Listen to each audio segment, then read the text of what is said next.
My name is Tiina Paloniitty. I'm Associate Professor of Environmental and Sustainability Law at University of Helsinki, Finland, Europe. I am also the Chair of the Governing Board of IUCN Academy of Environmental Law. IUCN, our mothership as we call it, is an old organization which has worked for the nature conservation for decades. We are a group of environmental lawyers gathering together a truly global community, trying to think together, learn from each other in creating solutions to the environmental problems we face, to figure out what is the role of laws and regulations in solving the environmental crisis we are having. Ma'am, how are you feeling reaching in Ahmedabad, Gujarat especially? What are your views for Gujarat, India right now? It is brilliant to be here, absolutely. It has been our long dream to one day to convene in India or Indian subcontinent because we never have. This is our 21st colloquium, an event that takes place once a year, different locations across the world. But for the very first time, we are now in India. For us, that is utmost joy, and we are utterly grateful for the GNLU team, for Professor Sanjeevi Shantakumar, for inviting us to hosting the event here. That is something we have looked forward to for many years, and as it is finally happening, I couldn't be happier. The city, this is personally for me the first time in India, and it has been as magnificent as everybody has always said it would be. Ma'am, we as Indian, we have ideology of Vasudhaiv Kutumbakam. Recently the G20 summit was on this theme only, and our Prime Minister also used to utter many times this word. What are your views? We as a family, we have to take care of our environment and our surrounding. What are your views as a family? Exactly. I couldn't agree more. What I often say as an active member of this community, that we are a family too. We gather together once a year. We go back to our home communities. We work the other 51 weeks a year towards environmental protection, climate change work, towards fighting environmental degradation. And that is what we do. But when we get together, we get inspired by each other, empowered by each other. We learn from each other's work, and we get to be as a family for this 1 week. And it is also very true regarding the subject matter at hand. The environmental concerns we are having right now, they are so severe that we cannot solve them individually or alone. They can only be solved together as the global family that we are. Yeah. Ma'am, last question. What is the role of an individual? On an individual level, what can I do for the society, for the environmental conservation right now? What can one thing I do? Your single message. You can do a lot. Our theme this year, as can be seen here, is all about local communities and local communities' possibilities to address the environmental challenges we face. So what I would say is that do as your teachers always told you at school. Conserve nature, do not overconsume, be careful with how much water you use, and after doing those personal things, engage with your broader community, wherever that is, with whomever you interact, and make sure that you together do all the things even bigger, even better. It doesn't take only governmental action, laws and regulations imposed from the above, but even more so, bottom-up approaches from individual communities, doing those things proactively before anybody comes and tells that you must. Quality of life, and what are your views for the mission life? Thank you.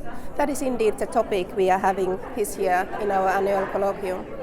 I can only congratulate the organizers for selecting such a timely topic, because the importance of local communities should not be underestimated when we fight against climate change, environmental degradation, biodiversity loss. It is those local communities where all that action can take place. It is not only those international or even national levels. So I would say, based on the research I have done and my colleagues have done, we are doing in this community, that the topic chosen for this year's colloquium is most timely and at the cutting edge of the research we are doing now. Ma'am, India's record as far as wildlife conservation is very incredible. It is performing and moving forward day by day. What are your views, especially with the India's efforts are going on? That is wonderful, and it is most important that the areas in the world that have rich biodiversity, that have the endangered species, also have the will to protect them. That is not always the case, because biodiversity protection can also be at conflict with other various interests states or regions may have. So to have a nation that is willing to do what needs to be done to protect endangered species is of extreme value. And it also gives example to the others that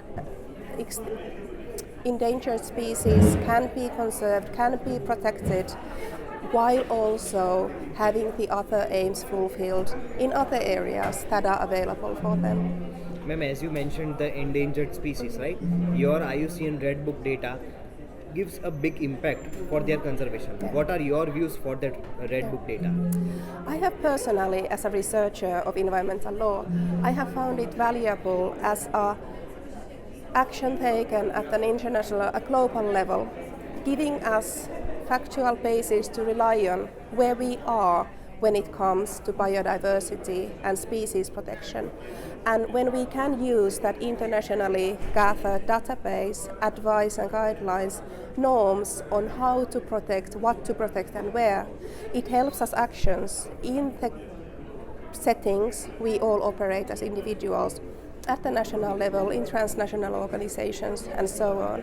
It couldn't be more important, and the value of us being IUCN Academy of Environmental Law being affiliated with the IUCN is very highly regarded in our community. Last question, ma'am, but most significant because marine biodiversity is a point of concern right now as plastic pollution is increasing day by day. How to protect marine biodiversity and in what ways IUCN is working in that way? Thank you. I might rather answer from the perspective of our own research. I'm also not only environmental law scholar but also sustainability law scholar. And sustainability law, sustainability science is a rather semi-new field of science discussing, examining, exploring the broader transdisciplinary questions that sustainability transition brings on. Yes. And in sustainability science, it has been identified that the root cause for climate change, biodiversity degradation, environmental pollution is overconsumption. Yes. So if we want to be effective in our action, it is overconsumption we should be regulating and addressing as individuals. And that is something that can be done at the regulator's end, but it can also be done at every single individual there is. Consider how you consume, what you consume, consider your actions, how much natural resources your lifestyle warrants, and make wise steps on choosing better. So that is something that is there at the heart of all the various problems we are having, but that is also something that some actors are rather perhaps unwilling to discuss.